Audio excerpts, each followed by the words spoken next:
never used something like this, so I really... Excuse me.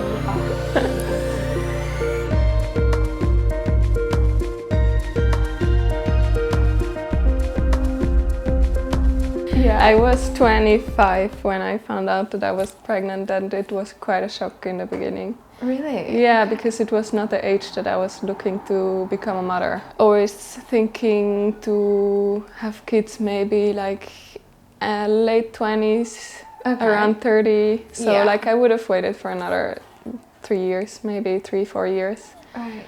But then it happened, and I was thinking about it, and it was really tough for me to decide to deal with those situations that I didn't know how it would turn out in the end, like either way, you know. I didn't know if I would be able to cope with the guilt that might come up if I would opt for an abortion. I didn't know what feelings will come to me if I'm being a mother and how my life will change. But then actually also because I had a partner by my side who I knew would stick with me and who was actually also excited about becoming a father, I decided to have the baby, and after that decision I was really happy about being pregnant and about becoming a mother. The first 3 months were tough. I was really nauseous in the mornings especially, and I was so exhausted all the time, like literally so tired I could just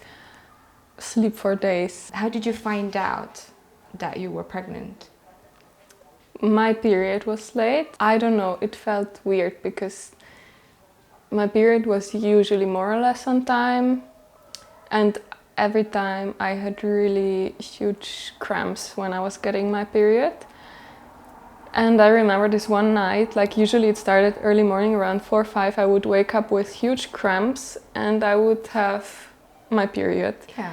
And then this happened. I woke up with like really huge pain, and there was no blood, you know, and I had all the period symptoms, but the blood just didn't come. And then I Googled, like I was early morning in bed Googling, and I found out that this can also be early pregnancy symptoms, and I was like, no way. Did you actually have suspicion, or it was like completely surprised? No, like it was just, I don't know, I was a bit stressing when I had a feeling that something was off, something was different, you know, in my body. I went downstairs to my partner because actually we were living in the same building in different apartments. That's how we met. So I went down to him and I showed him this. I was completely in tears, desperate, and he calmed me down, and I did the second test and it was positive again. And yeah, I don't know, it's just, it felt so unreal. Yeah, I felt supported and I felt secure to have to be able to do this with him. I told my mom at first. She had me when she was 20, so she was in a similar situation, you know. Oh, okay. So actually she was more encouraging me that it's gonna be fine, it's gonna work out all right. I'm gonna be able to do this, I shouldn't worry too much, she'll be there, she'll support me. Like we had some guesses before, you know, it's always... Really? Like, Okay. yeah, like we were just talking with friends, what do you think? And everyone had an opinion, everyone thought that, oh yeah, I know, I have this in my gut feeling that this is gonna be a boy or this is gonna be a girl, definitely. And what did you think? Yeah, I didn't really have the feeling.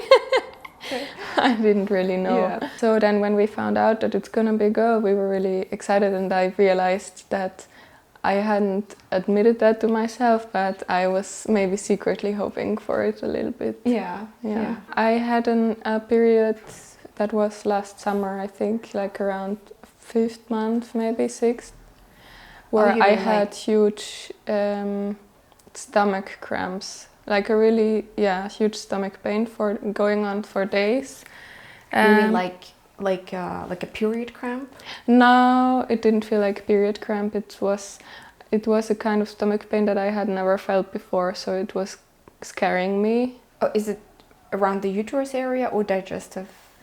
It was like coming from the sides, I think, and then covering like pretty much all belly. Wow. And I didn't know what to do with it. Like, I what went caused to it? the hospital because it was weekend and it was really hard to reach anyone to just like ask if this is normal or not. And of course you're scared and stuff. So in the end we went to the emergency room and they checked everything and they didn't find anything. So they just gave me painkillers and sent me home. And it didn't help, like the painkillers didn't really help. So the next day I went again, which was another really horrible experience because they didn't take me seriously there at all. They were more like making me feel bad for going in if I had already been to the hospital the day before. And the nurses were really rude and I was feeling really bad. I was like waiting there in the hallway for hours without knowing what's gonna happen. They did the, what is the name? If they're intravenous, they're putting this plastic that they can. The needle into your vein, and then just in case if they need to draw blood for test. Yes. And then you sit with that for hours, don't you? Like I've been there. Yeah. They just put it in there. They just put it. And the thing is that they had the results from the blood test from the day before, and it was clear that with my blood it was everything fine. And then I told her, well, I had been through this process yesterday and actually I fainted while they took my blood, so do we have to do it again? And she was like, well, yeah, you chose to come to the hospital again, so let's do it again. God. Yeah, she was very cool. It was really, really rude. So I went through this again, and of course with my blood it was all good, you know. They did an ultrasound and the gynecologist told me that it might be early contractions. Yeah. But it was kind of way too early for that. But she said, yeah, it can happen sometimes. I went home again without really knowing much. They prescribed me like a kind of painkiller, but it's especially for cramps. Does it relax it probably? Yes. Okay. Yeah, my gynecologist then told me that actually it was linked to sugar somehow. Wow. Yeah, she said that I should cut out sugar from my diet. Yeah. And that's gonna solve it. And actually she was right. Yeah? Okay. Yeah. Wow. I don't fully remember what she explained me why it was like this, but somehow it was linked to sugar intake. Right. Yeah. That must have been scary. Yeah, it was scary, and it worried me in terms of hospital, you know, because I was thinking, oh my God, if I have to go to those places to give birth and they will treat me like that, I'm already scared. Yeah, as if being pregnant and having to go through the painful birth is not enough. Yeah. And then on top of it, the hospital staff have to, make you feel like worse. So yeah. That's not what you need. No. Okay. He wants to come in, but I think if I let him come in, he's just going to be on you. So yeah. Usually he doesn't do that. Usually he's just on the floor. Okay. How did you prepare for birth? Prepare for birth. So, okay, this is actually a process that was quite troublesome for me. Oh, okay. Because I signed myself and my partner up for a birth preparation class. Before that, I hadn't thought about birth that much yet because it was still some time to go, you know. So we did this birth preparation class and it was a horrible experience because this midwife who provided it, I think that she had good intentions because she wanted to prepare us for the worst case scenario.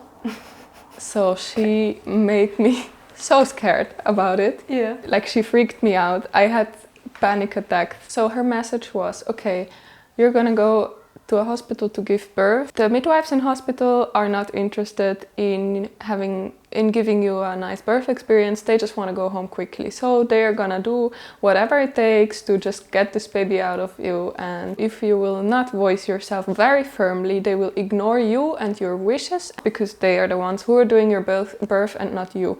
And your partner is there to fight that they will not fuck you up. So this is basically the message. I can see that she is really being helpful given the reality, right? Because of the reality she has to, she's helping. But at the same time, it must have been shock. Yes, it was a shock. Having my birth experience after meeting the midwives in the hospital, after talking to my midwife who was caring for me before and after birth, I realized that okay, maybe this is the sad reality in some hospitals, and maybe if you're unlucky, or I mean, of course, I know that in reality it is thing, you know, like violence in the birth room and stuff like this. It's sadly happening. But for me, this was not what I needed to go into birth confidently and to relax in this on this day, you know. Like I was then working really hard to neutralize this experience. What did you do? I was listening to a podcast which is called Die friedliche Geburt. Mm-hmm. It's in German, and she's selling this course, but she also has a free podcast that's just talking about all sorts of topics coming up about birth, about pregnancy, and where she was actually covering many topics that I was curious about and that were relevant information for me at the time. And she has a really positive approach to birth, you know. She's really focused on making the woman confident that she can do this, that if she's like trying to focus on herself and rely on her body, that no matter what the circumstances are, that she can get through this. And I was listening to this like a mantra, and I was lying in the bathtub sometimes and like putting on some positive affirmations with birth, like just a woman saying some sentences like, you can do this, you can trust your body knows how to give birth, and stuff like that, like on repeat, you know. Yes. Did it help? Yeah, it was so helpful, because then when I was in labor, those were like simple sentences that came to my mind when I had a feeling, okay, I'm so done, I can't do it anymore. And then this helped me to ease my mind. And a third thing that really helped me was a YouTube tutorial about different breath techniques for the different stages of labor. And when I was in labor, I was just really focusing on my breath all the time, you know. So this put me in a little bit meditative state, I would say. Wow, okay. And it was really helping me to just accept the situation and just go through it. I made a birth plan, but I tried to put it in a polite way, just to express my wishes and not to be like, okay, you can't do this, you can't do that, you have to do this, you have to follow that, you know, because I have a lot of respect for this profession and I know that they are much more experienced than I am. And I just wanted to point out that, for example, it was important to me that my partner can be there. It was important to me that I'll be able to choose my birth position. I was hoping that it will be possible to try the bathtub, you know, to maybe have a water birth. I woke up like early morning around 5-ish with the first cramps, and I just noticed like those, they felt like period cramps. So they were not that intense yet, but still they woke me up. So I just got up. I was feeling kind of in a holiday mood, like something big is gonna happen, you know. And I went to the kitchen to make myself a cup of tea. I was like writing into my diary how I felt and stuff like that, just to celebrate this moment a little bit in this early morning. And then the contractions start getting a bit more intense, and I woke up my partner and I told him that he should start like monitoring the distance, like the sequence between the interval between the contractions. Exactly. They were really irregular for the longest time, and then I called my mom and she suggested to take a bath, because she said that sometimes if the cramps are not, like if the contractions are not the real birth contractions yet, they might go away for a while. So I took a bath and they stayed and they started getting more intense, and I think around 2 o'clock we went to the hospital. They checked me there and the cervix was around 2 centimeters open, so same like the day before. They were not sure if they should keep me there or send me home or send me for a walk, but then the weather was really disgusting outside, so I didn't really want to go for a walk or go home, because in the car I felt like it was kind of painful to be like in the same place and forced to sit on the seat. So by that time your contractions were not just mild but they were intense in a way that you didn't feel comfortable. It was getting strong. Yeah. Okay. They gave me the possibility to do a relaxation bath in the hospital, and they put some essential oils. Actually, it was really nice because they dimmed the light, so it was really cozy, you know, just like this big bathtub in the middle of the room. A really nice smell in the air. It was warm. It was like a cozy mood, and my partner was there. He was like playing some ambient sounds, like nothing to interrupt me, but something to give a bit of a like a background feel. So I stayed in the bathtub for around 1 hour, I think. Wow. Did it help with the contractions in any way? It did a little bit, but then they started getting like even more intense. So after like an hour, I was happy to get out because I didn't know anymore how to move, and I felt like my body really wanted to move while having the contractions. Oh, okay. Yeah. Then after I got out of the bathtub, we went back to the labor room. They checked my cervix, and I think it was around 4 centimeters. Okay. Yeah. Still a lot to go. Still a lot to go. I was disappointed because I was hoping that now it will be like almost there.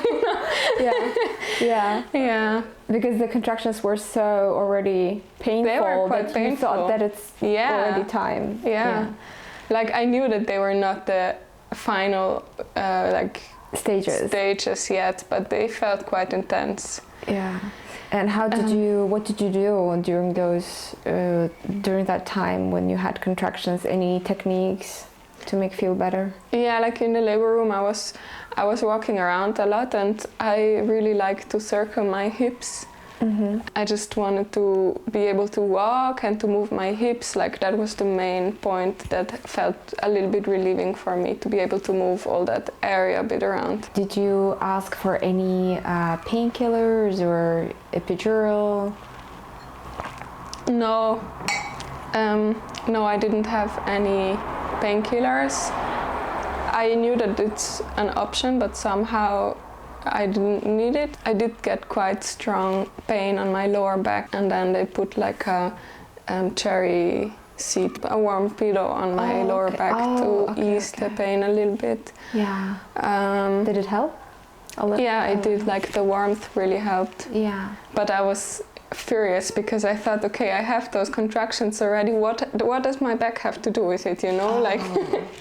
I didn't know that this might be a side effect, because I think that if the baby is in a certain position in the like belly, that they might squeeze some nerves or something that are linked to your lower back. I had my midwife who was coming to check on me quite often, but she was the only person who was there, which was nice in my opinion, because I think too many people around coming and going out, this would have interrupted my process. So I was glad that she was there whenever I needed her, but she was really careful to not be too intrusive and to not push me in any way of to just let me be, and if I needed help she was really supportive. Right. And how about your water? Did it break at any time, or? Yeah, my water broke quite late actually. When the contractions got more intense, I was kneeling in front of the bed, and my water broke when the baby was quite low already. The water just broke, and then I felt this intense pressure already, you know, like it's literally because the pressure. water came out, and then now you could feel the pressure, because before water was probably holding. Exactly. Yeah. And then what happened? I think that's where actually the labor started. Yeah. I think it took maybe half an hour or 45 minutes until from my that baby point your was water born. broke. Yeah, and then like the contractions got really intense, and I've heard myself scream like I never, like I was pretty quiet before. And sometimes I heard like women screaming from other labor rooms, you know, and I thought, oh my god, I have to, like I'll get there too, you know. Yeah. And then when it happened, I was so surprised by myself, because I couldn't control it, you know. This was just like this groan coming out from my body, like whoa. After a while, when I was already really feeling tired and exhausted, the midwife said that she can see some hair. In that moment I got all my strength back. I felt like a rush of adrenaline through my body. I was like, okay, I'm almost there, I can do it. And yeah, and then a few contractions later, my baby was born. Wow. Yeah. And you were, during this whole procedure, the labor, you were on your knees and holding onto bed. Yes. Yeah. Right. And did it feel comfortable? Like, were you asked to move onto the bed, or? Not at all. So the midwife gave me complete freedom in choosing my positions. But did you feel like it was a comfortable position? Yeah. Okay. Somehow it felt really natural for me to choose this position, because throughout all the stage of the contractions, being on my back was the worst. I felt like the pain was so much more intense and the whole pressure was so much more painful. So actually this position of being leaning a little bit forward was the most comfortable for me. It felt natural and I felt like I was more in control. And I was like sitting on the bed and they put her on my chest. Oh, you were sitting?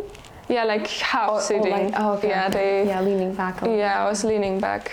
Right. Yeah.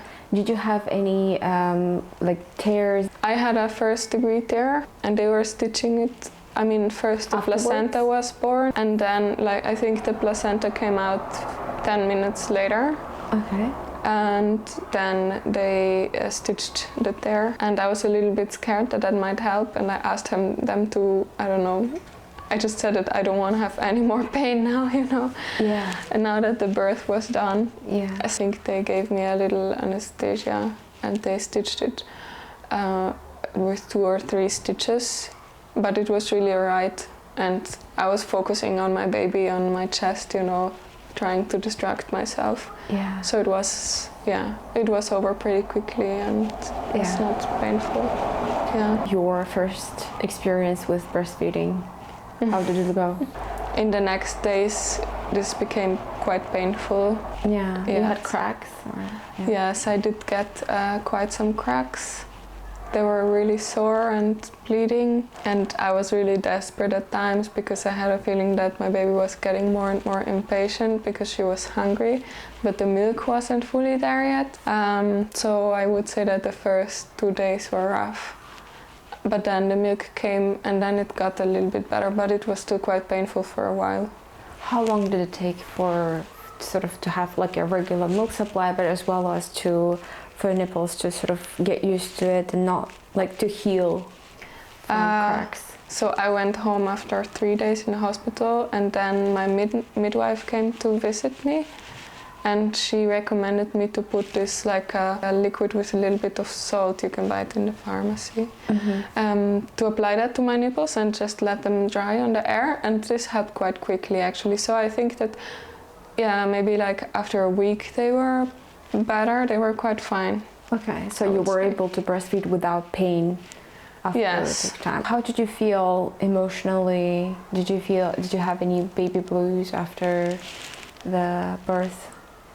No, not really. I was actually quite happy. I was also exhausted, and at times I was worried looking at her, and I was so afraid that she's just gonna stop breathing or something. Like especially when she was sleeping in the first night, I almost couldn't sleep because I was afraid if I close my eyes now she's just gonna, you know, I don't know, she's so tiny. Yeah. I had to really learn to ask for help, and also now with a baby, sometimes you just cannot manage to do everything on your own, or when you're pregnant and you cannot like lift heavy stuff anymore. Or when you're going to a restaurant with your friends and I don't know, and you can't stand to be around smokers anymore or something like this. I felt that I had to get more complicated, which was not easy for me to accept. What would be your advice for women in similar situations? I don't know, for me what I realized is that I can still do a lot of things, even with the baby, because when I first found out about my pregnancy, I had this moment of, okay, now my life is gonna be completely different. Nothing's going to be like before, which is of course true for many things, but it doesn't mean that you cannot go on trips with your friends. For example, I'm planning to go on a trip with my friends and my baby soon, like just some relaxed holidays in Italy, or that I think that you can still do whatever you like. It just needs more planning. It needs more planning, and it needs a support network maybe around people that can help you. Yeah. Thank you so much for sharing your story. Thank you.